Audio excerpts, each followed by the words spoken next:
you know the first thing about sword fighting? Stick 'em with the pointy end. Ari just sort of stands out a bit. Her parents want her to be proper, but she'd rather just be playing outside and wrestling with the boys, really. Where's Arya? She identifies with her father. He finds it quite amusing how she doesn't listen to what she's told. What are you doing with that on? I like to do my own thing, I guess. Some sisters don't get on very well. Arya! Arya thinks Sansa's a little bit of an airhead. She's like royalty, and I look more like an urchin. Off with you. No begging. I'm not a beggar, I live here. Joffrey is not a very nice person, and Arya can see that. And she's angry with her sister because she finds him so adoring and such a nice person, and he's not. Deep down, he's evil. Arya and my brother have a close relationship. Jon can identify with Arya a lot more because she's a bit different and he's a bit different. This is no toy. She knows that it's hard for him, so she wants to treat him the same as everyone else. Careful. He gives her a sword, and so a dream come true. I almost feel a lot more powerful. The lady shouldn't play with I swords. don't want to be a lady. He wants her to keep it, but he wants her to know how to use it. Ned wants her to be normal, but deep down, he wants her to let loose.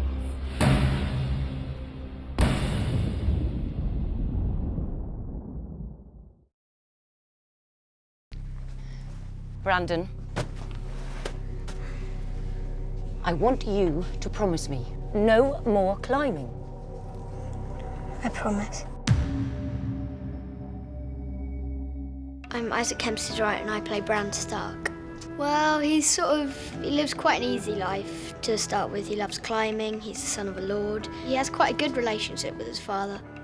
In the first part of the episode, he has to go to his first beheading, and his father's trying to teach him about it. You understand why I did it? Jon said he was a deserter. But do you understand why I had to kill him? Oh, where's the old boy? The man who passes the sentence should swing the sword. They're on their way back from this execution, and they find this dead direwolf, and there are like 5 puppies. Jon Snow manages to convince Ned that it's an omen. It's meant to happen. Lord Stark, there are 5 pups. 1 for each of the Stark children. The direwolf is a sigil of your house. We were meant to have them. The sigil of House Stark is a direwolf, and there's 5, 1 for each of the children. Name of Bran's direwolf is Summer. It's such a great story. It's really like action-packed. It's really cool.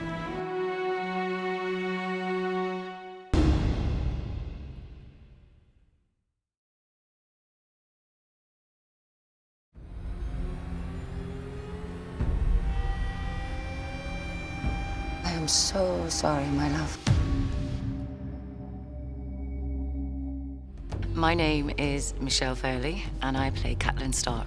She's a good mother, a devoted wife. Her relationship with Ned, it is a very genuine and true marriage. She respects him enormously, but she also sees him as a human being. I have no choice. That's what men always say when honor calls.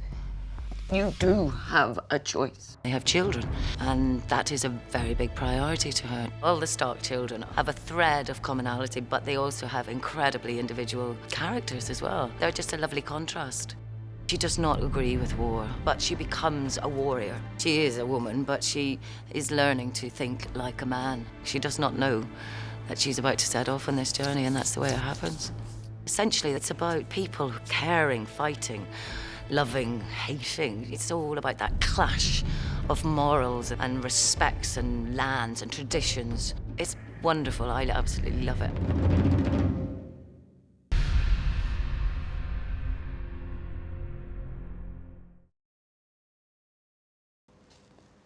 Everyone who isn't us is an enemy. She's very politically minded and paranoid. She's trying very hard to keep it together, and she seems very in control, and underneath, everything's completely falling apart. As your brother, I feel it's my duty to warn you. You worry too much. And you never worry about anything. Her quest is to stay in control, no matter what that means to her or anyone else. Start the damn joust before I piss myself. Cersei really loved Robert in the beginning and thought that they could make it work, but right now it's pretty hateful. Don't you get tired? Every day. How long can hate hold a thing together? Well, 17 years is quite a long time. She keeps it all behind closed doors and lets only those know who she trusts. She loves her brother, but she'll trust him and she'll stay with him as long as he's faithful and loyal to her politics. Jaime's more fearful than Cersei, and I think Cersei and Tyrion have a lot more in common. The charms of the North seem entirely lost on you. Still can't believe you're going. It's ridiculous, even for you. You wound me. You know how much I love my family. Tyrion is as wily as she is, if not more so. And so I think she's very threatened by his manipulation and his planning, as she does. They kind of mirror each other a little bit, I think, in their knowledge. But you are a beauty. I don't think there's any love for Sansa. I hear we might share a grandchild. I hear the same. Your daughter will do well in the capital. It's another step of power if she can join these two families. But she knows that Sansa's father, Ned's a threat, especially when he gets close to Robert and he finds out certain things about her that she obviously can't afford to let him make public. You're just a soldier, aren't you? I was also trained to kill my enemies, Your Grace. As was I. He possesses qualities that she just doesn't. There's a kind of secret admiration going on for Ned, but she does what she does.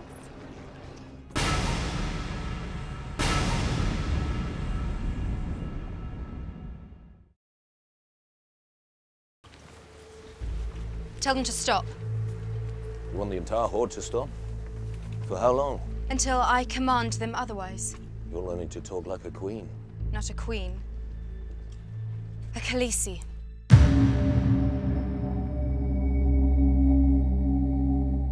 I'm Emilia Clarke, and I'm playing Daenerys.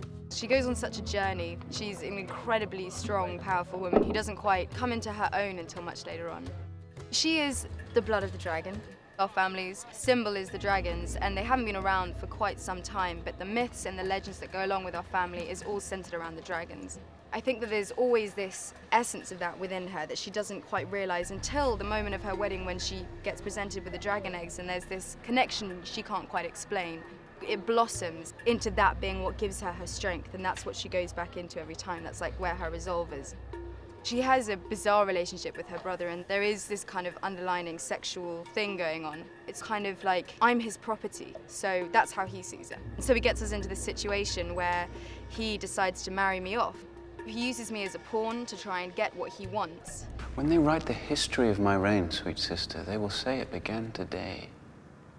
The wedding starts off where we have the presentation ceremony. I get to stand, and Khal Drogo takes a good look, decides that he likes me, so then that's it, I'm gonna get married. Where's he going? The ceremony is over.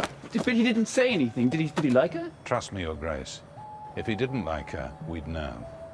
He's this huge, formidable creature that she's completely and utterly petrified of, and she doesn't know if she can deal with the situation. And so it comes to the wedding, and it's a baptism by fire for me being introduced to his culture, basically. So there's death, and there's sex, and there's violence, there's blood and guts, and these foods that she's never experienced or tried, and this whole other world that she's just been thrown into. Are you from my country? It's a Jorah moment of Bear Island. I served your father for many years. Jorah teaches her the Dothraki ways. He's kind and he takes care of her. He's an incredibly important person to Dany, but he helps to give her strength. Every time she wavers, he's there. Every time she's kind of unsure about something, he's there, and he helps to just make her stronger and stronger, and I think she really trusts him. What do you pray for, Sir Jorah? Home. I pray for home too. It's just the best story, because at the heart of it is fascinating, and there's so many twists and turns, and when you think you've got it figured, it completely changes its mind. There's real emotion, and there's real relationships that you can understand and relate to, and you feel for them when they die, and there's the magic as well. It's just brilliant. It's a wonderful story.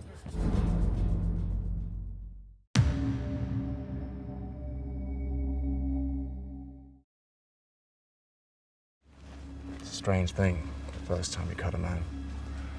Realize we're nothing but sacks of meat and blood and some bone to keep it all standing.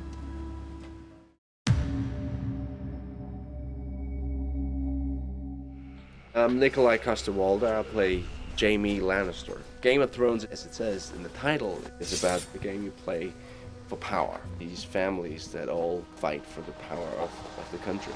The Lannisters that are the most powerful family, the richest family. Then you have the Baratheons. Robert Baratheon is the king, married to Cersei Lannister, who's the queen, so the Lannisters have a lot of power.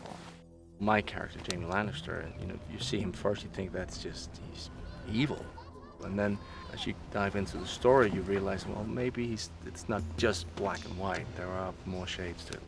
He's a member of the King's Guard. He's like the bodyguard to the king. He's also known as the Kingslayer. Kingslayer! Get in here! Because he assassinated the previous king. When I watched the Mad King die, I remembered him laughing as your father burned. It felt like justice. Is that what you tell yourself at night? This previous king was evil, but there's this code of honor that he broke. He finds it difficult to accept that people just don't thank him in a way. On top of that, he has a very special relationship to his sister. She's the queen, and it's very complicated. I think he depends on her.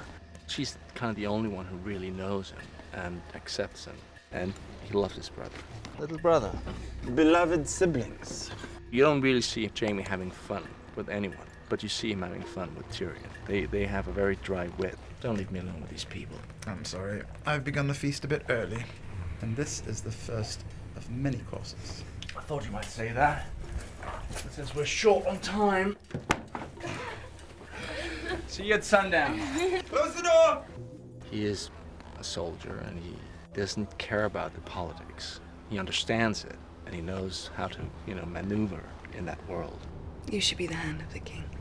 It's not what I can do without. The days are too long. The lives are too short. He knows the game, and he does not want to be directly involved in it.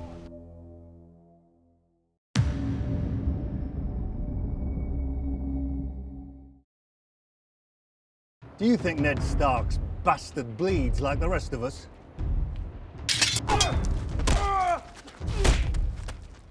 Well, Lord Snow, it appears you're the least useless person here. My name's Kit Harington and I play Jon Snow. I think Game of Thrones is different from anything that's been done. In lots of things nowadays, you have black and white, you have good and bad. And this is brilliant because no one's totally evil or totally good. I would say Jon Snow is quite close to being that good person. He's always had to take the back foot in the Stark family. He's a byproduct of Ned's infidelity, but he's always got on very well with his brothers and sisters and his father. You might not have my name. You have my blood. There's a hell of a lot of inner turmoil. He's fighting between his ambition to be someone and to make a mark on things and his reality being an illegitimate child. It's Robb that's going to be the natural leader and is the heir to the throne. He has to vent his clear leadership qualities somewhere else. That's why he goes to the Night's Watch. The Night's Watch is a band of men who are at the edge of this world and want no part of the politics that goes on within the Seven Kingdoms. All of these people are sent to try and redeem themselves. It's essentially a kind of Alcatraz. I don't think Jon does expect what he gets when he gets to the Wall, and it's a really hard lesson for him to learn. He glorified this place in his head, and he gets there and he finds it's a dirty, half-built castle surrounded by people very unlike his family in the background he grew up in.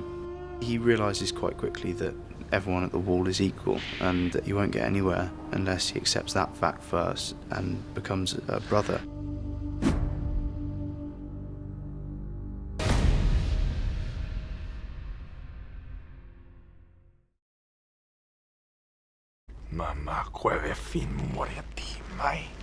What's he saying? He says yes.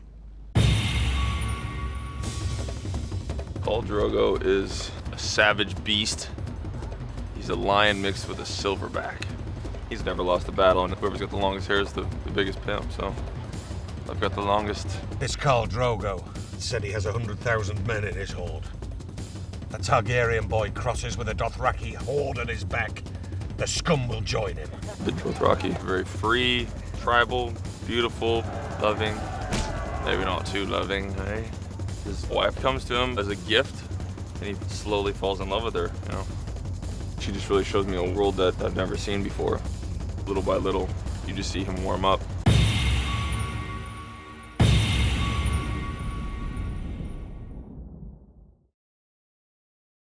I, Eddard, of the House Stark, sentence you to die.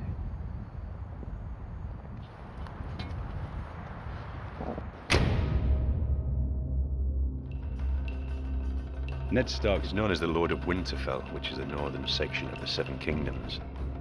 He's a loyal man, a very decisive man, especially loyal towards the king and his family. Ned's wife, Catelyn, and children. Don't get into trouble. They have a very strong relationship. And which one of you was a marksman at 10? So they're all right, you know, they're quite settled, but there's always a tension when Jon Snow is around because he's my bastard son. I love the boy, but I can't show him too much emotion in front of my wife because she feels very resentful. That's their way of life, and all of a sudden it's changed by this request from the king. I need you, Ned. We were meant to rule together. The king is the only man I can trust. He's more like a brother than his own brothers were. You're too fat for your armor. Is that how you speak to your king?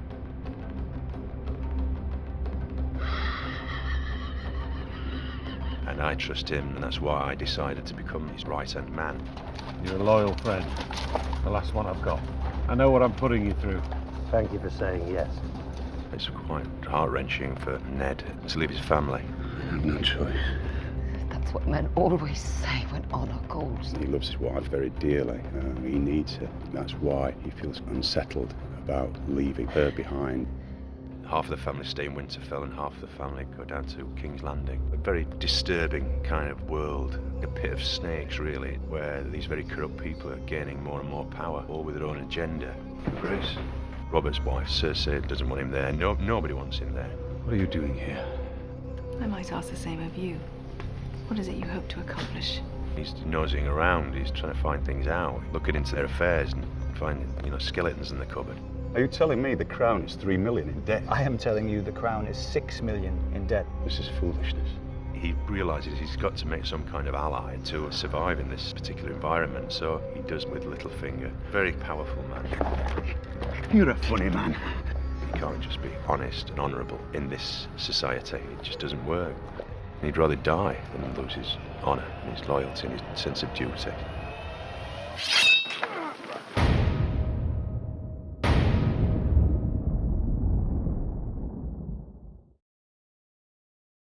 Lord Baelish, perhaps I was wrong to distrust you. Distrusting me was the wisest thing you've done since you climbed off your horse.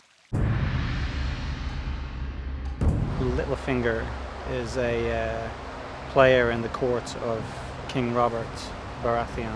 We are the lords of small matters here. I've got my finger in a few other pies as well. Brothels make a much better investment than ships, I've found. Whores rarely sink. He's a schemer, dreamer, double-crosser, with a steadfast resolution never to be bettered. Everyone's well aware of your enduring fondness for Lord Stark's wife. Littlefinger has been and remains obsessed with Catelyn. She treats me like a little brother. You're a true friend. Don't tell anyone. I have a reputation to maintain. Although I bear it well, it does not sit that well with me. Ned Stark's earnest and so righteous. You have my thanks as well.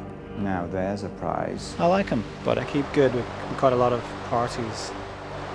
Generally, I'm looking after number one.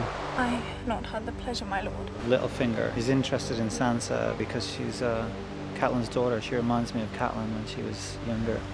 I won't tell anyone, I promise. No, please don't. Things in King's Landing or in the whole of the Seven Kingdoms are rolling towards, possible civil war. But Littlefinger thrives in times of chaos or of disquiet. That's when I'm at my sharpest and at my best. And having fun.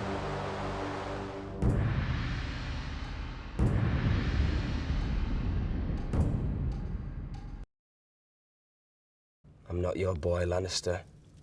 I'm Lord of Winterfell while my father is away. Then you might learn a lord's courtesy. Robb Stark is a boy who has to learn very quickly how to be a man and to be a leader. Relax your bow arm. Robb looks after Bran a lot. He knows how hard it is to be a young man in a Stark family. And he's bound by duty and and honour a lot of this, which comes from his dad. Robb looks up to Ned so much and watches him and watches how he is around his men and around his family and how he disciplines people.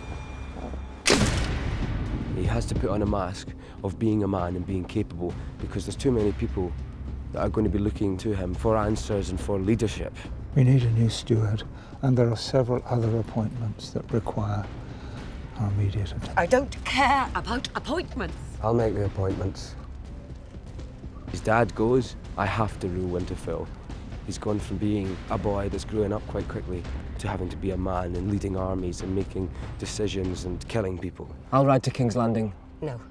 There must always be a Stark in Winterfell. My mum's starting to see that she might have lost her boy a bit.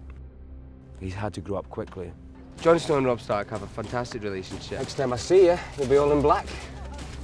It was always my colour. They've grown up together as brothers and they've dealt with everything together, and especially in a world where men don't share their emotions and don't talk to each other. And it's just like that's when he would need Jon the most, and he loses Jon. He loses his support. It's not easy being a Stark male. You've got to live up to a lot of things and you've got to grow up very, very quickly. He doesn't have a choice when it comes to it. He's got to do it. So he will do it. We're Starks, and that's what we do.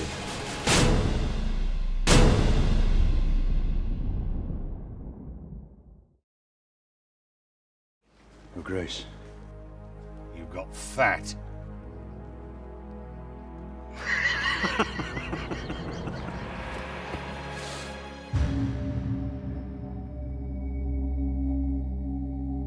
My name's Mark Addy and I play King Robert Baratheon. Game of Thrones is about a land called Westeros, which is a fantasy world, but where a series of families are fighting for power, and it's really about the politics of that.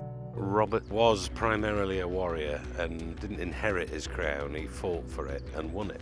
In the years since he became sovereign, he's really had no challenges to his position, so he's grown a little bit lazy. He enjoys a drink and hunting and doing all the fun things in life, really. I'm trying to get you to run my kingdom while I eat, drink, and haul my way to an early grave.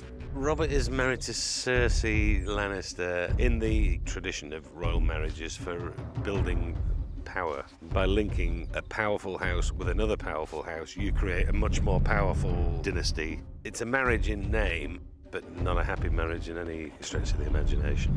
The love of Robert's life is not his wife, it's actually Ned's sister, who is now dead, and he's never got over that. Did you have to bury her in a place like this? This is where she belongs. She belonged with me. Robert and Ned grew up together, and Ned was gifted Winterfell when Robert took his place at King's Landing. Robert has discovered that he's surrounded himself with people who may not have the best of intentions for him. He needs somebody to be his right-hand man. Ned is really the only person he can trust. I only ask you because I need you. You're a loyal friend. You hear me? A loyal friend. The last one I've got. I hope I'll serve you well. You will. Yes, he's a king, but he's not the kind of king that you would expect to see. He wasn't somebody who was born to be king. He's a fighting man and a working man who's won his crown. And he's really more down with the drinking, the girls, and everything else that gets you. So he's not really keeping an eye on the bigger picture.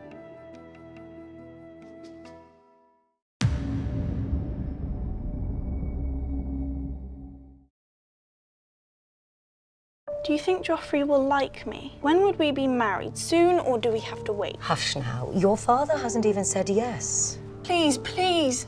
It's the only thing I ever wanted. I'm Sophie Turner and I play Sansa Stark.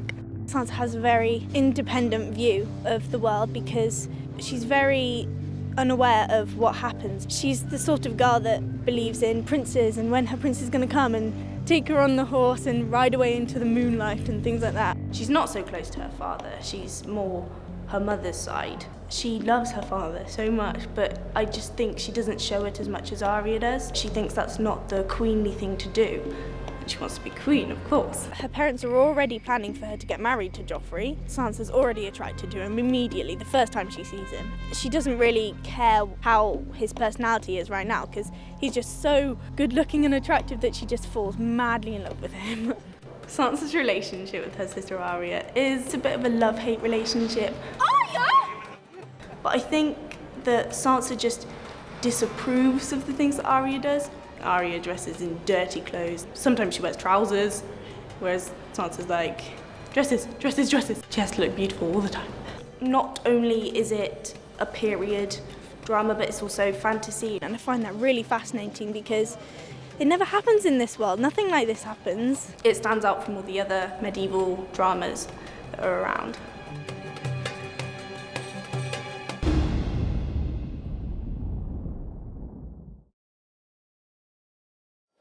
Starks are feasting us at sundown. Don't leave me alone with these people. I'm sorry. I've begun the feast a bit early, and this is the first of many courses. Tyrion is sort of the good bad guy, the bad good guy. You might as well kill me here. I am not a murderer, Lannister. Neither am I. He has zero powers with sword or physical defenses.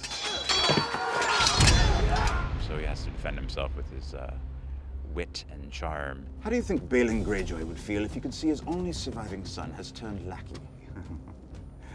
Careful, imp. I've offended you. Forgive me. It's been a rough morning. Oftentimes that works better than the sword. Look at me and tell me what you see. Is this a trick? What you see is a dwarf. If I had been born a peasant, they might have left me out in the woods to die. He likes playing with people's expectations of his size as well. He knows exactly who he is. What's your story, bastard? Ask me nicely and maybe I'll tell you, dwarf.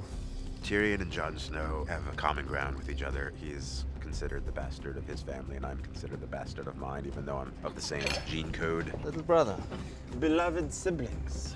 Tyrion and Cersei both have a hard time being around each other. They see each other for who they really are. No, I just want to stand on top of the wall and piss off the edge of the world.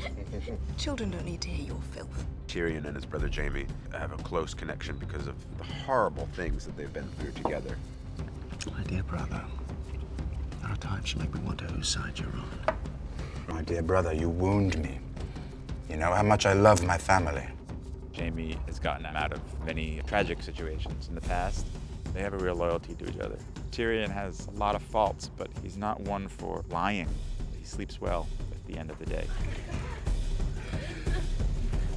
See you at sundown. Close the door!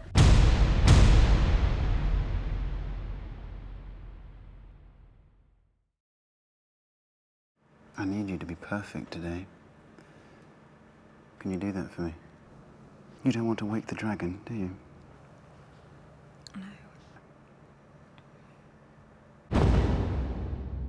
Viserys Targaryen is the true king of Westeros, and he's been in exile his whole life, and he's trying to get back to where he feels he belongs.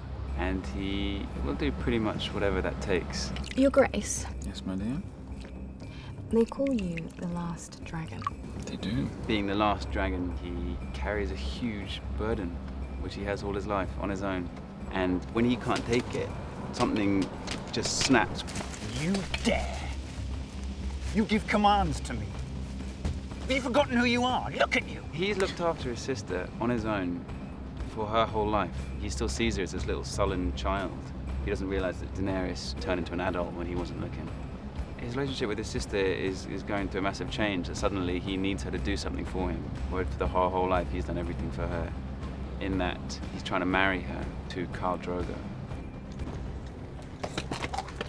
The Dothraki are a tribal, nomadic race of people, and they are based very much around horses in terms of what they eat and how they travel and what they worship.